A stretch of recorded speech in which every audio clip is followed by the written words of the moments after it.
कक्षा 9th उपसर्ग।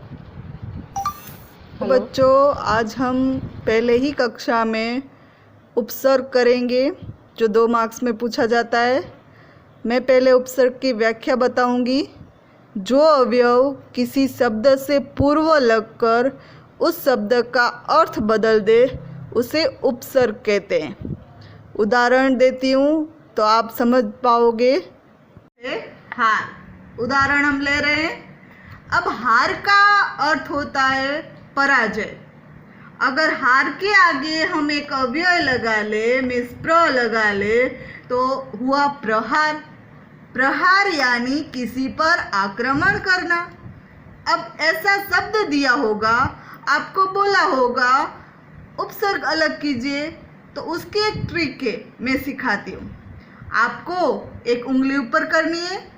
आपके पास नोट होती है इसलिए बोल रही हूँ, मेरे पास बोर्ड है इसलिए मैं हाथ ऊपर करूँगी और आगे से एक एक शब्द हम छिपाते जाएंगे।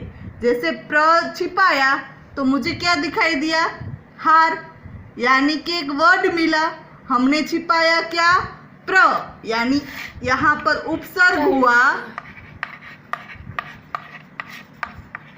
प्र और शब्द हुआ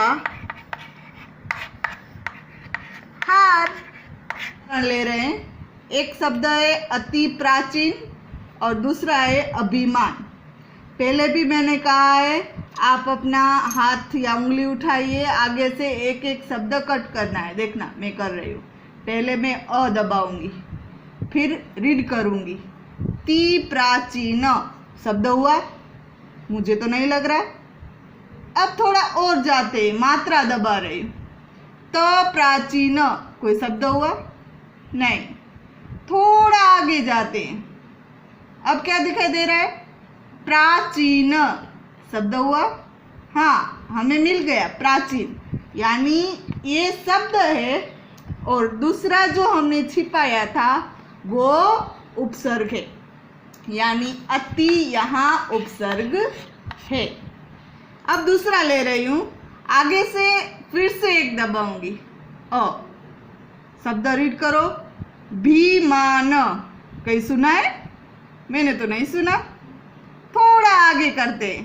पहले मात्रा आ रही है इसलिए मैं मात्रा दबाऊंगी। क्या दिखाई दे रहा है? भमान, सुना हुआ है? नहीं।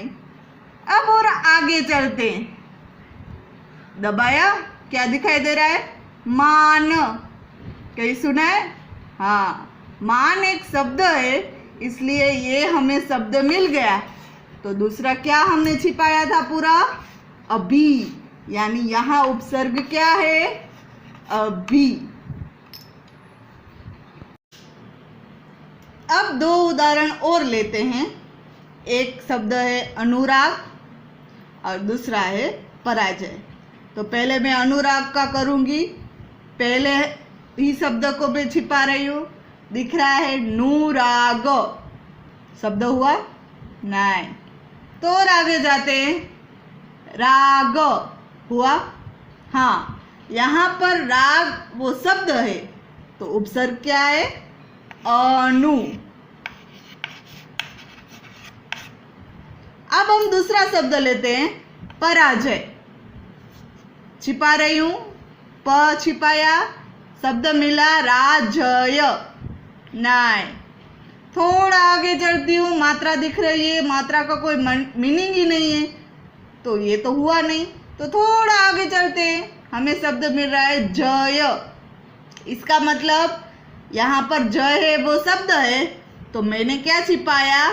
परा, यानी परा है वो उपसर्ग है। और उदाहरण लेते हैं, थोड़े अटपटे। आप ध्यान देना, एक शब्द है उत्कर्ष और दूसरा है तिरस्कार। आप शब्द में देख रहे होगे आधे आधे शब्द आ रहे हैं, तो क्या करना है?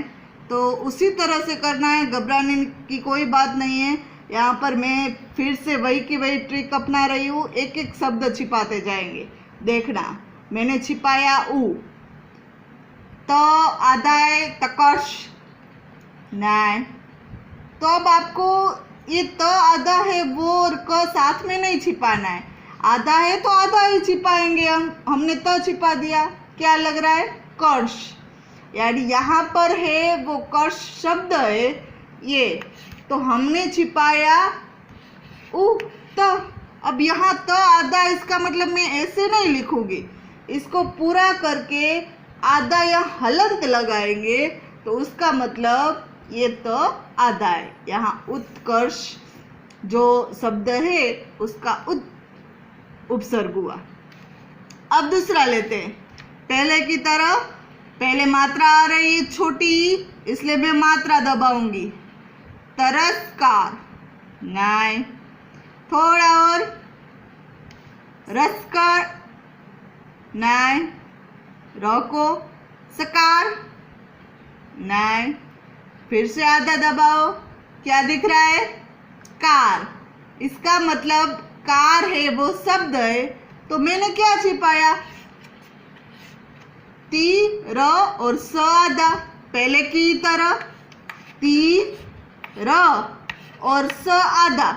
अब स को पूरा लिखना हो तो हम क्या करेंगे? हलंत लगाएंगे यहाँ पर, यानी तिरस ये उपसर्ग हुआ और ये तिरस्कार का शब्द, उसमें कार है वो शब्द है और तिरस वो उपसर्ग है। यानी इसका मतलब ये है कि जो शब्द होता है उसके आगे जो भी अव्यय लगता है उसे उपसर्ग कहते हैं, और उपसर्ग लगाने से पूरे शब्द का अर्थ ही बदल जाता है। शब्द ले रहे, एक विसर्ग वाले हैं और दूसरा है रेफ वाला, तो उसको कैसे अलग करना है वो भी हम देख ले।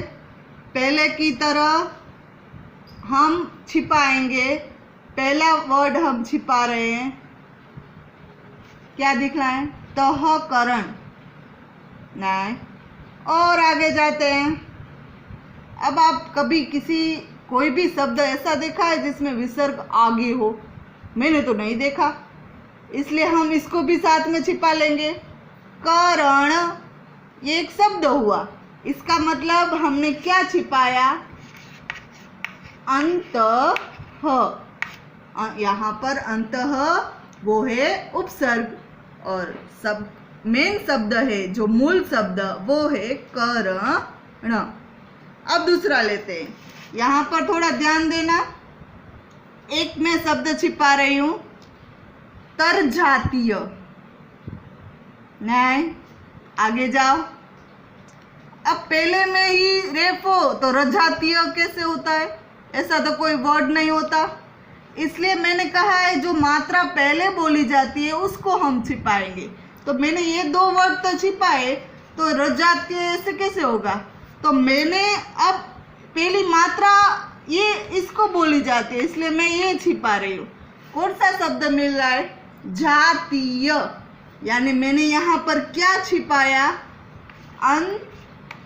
तो अब इसको हम क्या बोल रहे? र। इसका मतलब र। अब र तो पूरा है नहीं, तो आधे र के लिए क्या लगाना होता है? हलंत। इसका मतलब अंतर वो उपसर्ग हुआ और जातीय वो शब्द हुआ। दो शब्द ले रही हूँ, पहले की तरह, जो एक रेफ वाला है, दूसरा है विसर्ग वाला। पहले की तरह हम हाथ उठाएंगे और एक एक करके शब्द देखेंगे। पहले मैं दबा रही हूँ क्या दिख रहा है? तरमन। तरमन का ही शब्द देखा है, तो अब आगे जा रही हूँ, क्या दिख रहा है? पहले ऐसा कोई वर्ड देखा हो जिसमें पहले ही वर्ण पर मात्र ये रेफ हो? मैंने तो नहीं देखा आज तक, आपने देखा है? नहीं। अब मैंने पहले भी बोला, जो शब्द पहले दबाया जाता है, मीन्स जो बोला जाता है, जो मात्रा पहले आती है उसको पहले दबाते। तो यहाँ र हमेशा कोई भी शब्द के ऊपर रेफ हो उसे र बोलते, और र पहले ही बोला जाता है, इसलिए मैं पहले उसे दबाऊंगी। क्या दिख रहा है? मन। यानी ये शब्द मुझे मिल गया, मन। अब मैंने क्या क्या छिपाया? अंत, और मैंने तो रेफ छिपाया है, तो मैं ऐसे लिखूंगी? नहीं, इसको क्या बोलेंगे हम? र, यानी यहाँ र लिखना है और र तो पूरा है नहीं, इसका मतलब यहाँ हम करेंगे हलंत, इसको बोलते हैं उपसर्ग अंतर।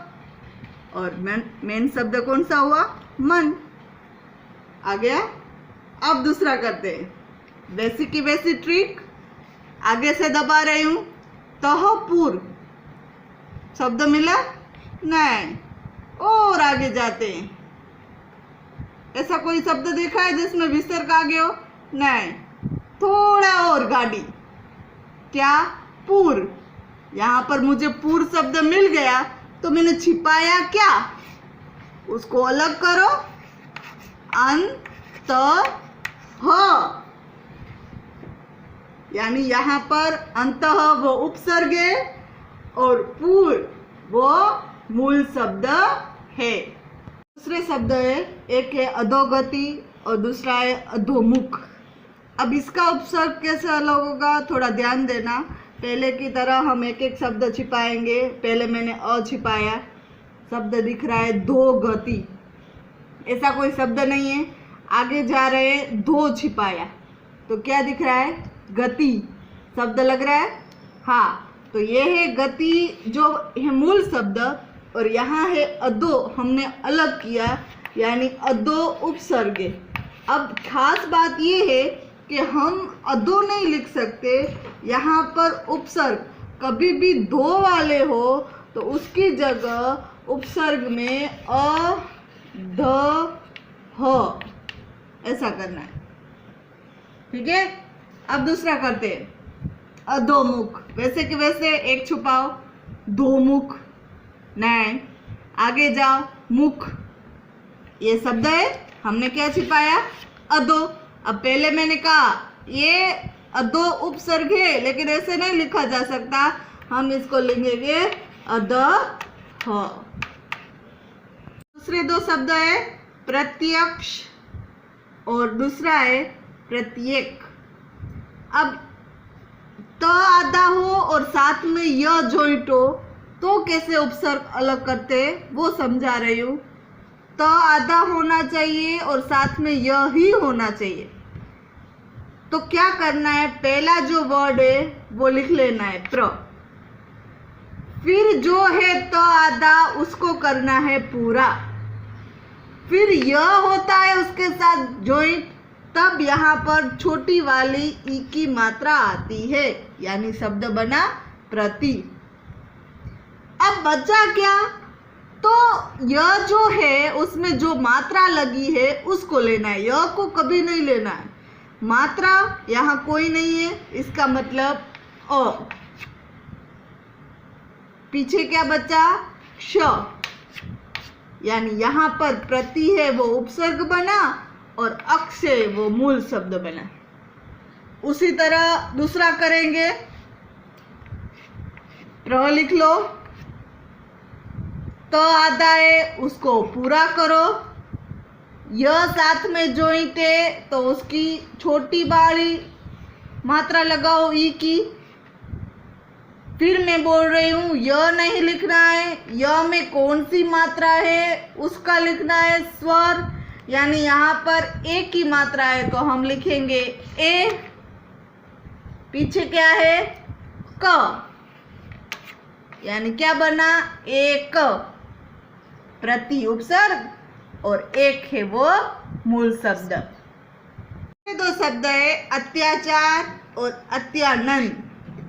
पहले की तरह त और य जॉइंट है, त और य जॉइंट है तो क्या करना है, इसका मतलब त आधा हो पीछे कुछ भी हो, देखते हैं तो क्या करते हैं वो देखो। यहाँ य होना कंपलसरी है, यहाँ त भी हो सकता है, व भी हो सकता है, ख भी हो सकता है, कुछ भी हो सकता है, यहाँ य होना चाहिए तो छोटी वाली मात्रा आएगी। पहले करेंगे अ, फिर त को करेंगे पूरा, यह जॉइंट है इसलिए छोटी वाली ई की मात्रा, फिर यह में कौन सी मात्रा है, ये आ की, पीछे कौन से है चार यानी आचार। इसका मतलब अति ये उपसर्ग हुआ और आचार ये मूल शब्द हुआ। वैसे ये भी है अ तो आधा है, उसको पूरा करो। तो की जगह अगर ख हो क हो कुछ भी हो उसे पूरा लिखना है, राइट। अब य हो तो छोटी वाली मात्रा आएगी ई की। य में कौन सी मात्रा? य कभी नहीं लिखेंगे। य में कौन सी मात्रा है? आ की, तो आ। पीछे जो शब्द है नंद यानी कौन से शब्द बने? अति यानी उपसर्ग, और पीछे वाला आनंद वो है मूल शब्द। दो शब्द करेंगे अध्यानंद और अभ्यागत। मैंने कहा था य वाला य में कुछ भी जॉइंट हो तो चलेगा, लेकिन य हो तो क्या करना है? य में ध जॉइंट है उसको पूरा करो। लेकिन य है इसलिए छोटी वाली ई की मात्रा हुआ अधि। फिर इसमें कौन सी मात्रा लगी है? तो आ की, उसका आ। न के ऊपर नंद, अधि प्लस आनंद यानी अधि है वो उपसर्ग है, आनंद है वो मूल शब्द है। वैसे ही हम दूसरा कर रहे हैं। पहला वर्ड है अभी, तो भ है वो य में जॉइंट है, तो पहले मैं भ को पूरा करूंगी। जो भी आता है उसे पूरा लिखो। य है इसलिए मैं छोटी वाली ई की मात्रा करूंगी, दूसरी कोई भी मात्रा नहीं, य हो तो। फिर य में कौन सी मात्रा लगी है? आ, तो आ लिखेंगे। फिर ग, फिर त, आगत यानी यहाँ पर हुआ अभी है वो उपसर्ग है और आगत है वो मूल शब्द है। प्रत्युत्तर और प्रत्युपकार। अब देखते हैं इसका कैसे विग्रह होगा। त आधा है यानी कोई भी आधा हो लेकिन जॉइंट होना चाहिए य में, तो क्या करेंगे? प्र लिखेंगे। फिर जो आधा है उसको पूरा करेंगे। फिर यह है इसलिए उसकी छोटी मात्रा लगाएंगे, तो हुआ प्रति। अब यह नहीं लिख रहा है लेकिन यह में कौन सी मात्रा है? उ की मात्रा, तो हम लिखेंगे उ। फिर जो बाकी बचा वो यहाँ आया प्रति उत्तर, यानी प्रति है वो उपसर्ग है, उत्तर है वो मूल शब्द है। वैसे ये करेंगे प्र, जो भी आधा है उसको पूरा करो। यह है इसलिए छोटी वाली ई, यह को कहीं पर भी नहीं लिखना है, लेकिन उसमें जो मात्रा है वो लिखनी है यानी उ। फिर बचा हुआ प का र, यानी क्या हुआ? प्रति वो है उपसर्ग और उपकार वो है मूल शब्द। मध्वालय और स्वागत। पहले आपने देखा होगा जो भी आधा शब्द हो, वर्ण हो, उसमें य जॉइंट होता था। अब है वो य में हम छोटी ई लगाते थे मात्रा, तो व में क्या लगाना है वो ध्यान देना। पहला शब्द जो भी है वो लिखो, दूसरा शब्द जो भी हो आधा अधूरा उसको पूरा करो। यहाँ य हो तो ई करते हैं, लेकिन व हो तो उ की मात्रा लगाते हैं। इसका मतलब हुआ मधु। फिर व में कौन सी मात्रा जॉइंट है? आ की, तो यहाँ करेंगे आ लय, मधु प्लस आलय, यानी मधु है उपसर्ग, आलय है वो मूल शब्द है। ऐसे ही यहाँ पर है। अब आप बोलोगे आगे तो कोई शब्द नहीं है, आगे कोई शब्द ना हो लेकिन व के साथ जो भी जॉइंट हो उसको पूरा लिखना है, ठीक है। अब व है तो हम उ की मात्रा लगाएंगे। व को कभी नहीं लिखना है, जैसे हम य को नहीं लिखते थे, लेकिन उसकी मात्रा को लिखना है, यानी आ। फिर है ग त, यानी सु है वो उपसर्ग है और आगत वो है मूल शब्द। दो शब्द है स्वस्ति और स्वच्छ। पहले मैंने कहा था या तो य और या तो व।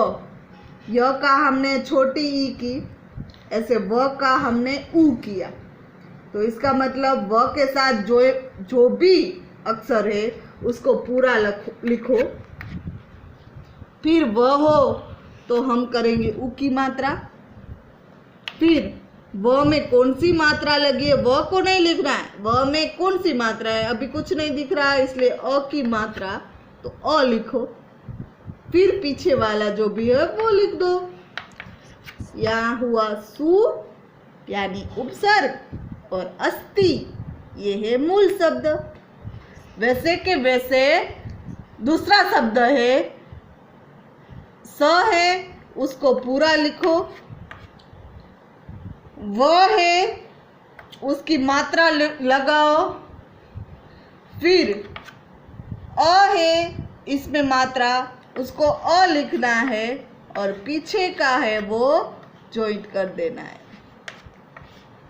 यानी सु अच्छ। सु है वो उपसर्ग है और अच्छ है वो मूल शब्द है।